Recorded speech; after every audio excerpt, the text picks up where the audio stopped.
kila mtu anafaa kuwa nayo. Kama una ndoto fulani ambayo unaijua iko inaweza watu wengine wakawa kinyume nayo, na wewe ina manufaa kwako, go for it.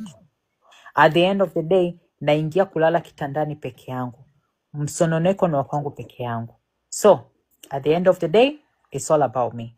Kitu ambacho kimenifanya nikawa jasiri wa kuishi maisha yangu. Hata nikiwa Tanzania bado, nilikuwa nasuka napaka makeup, I did not care.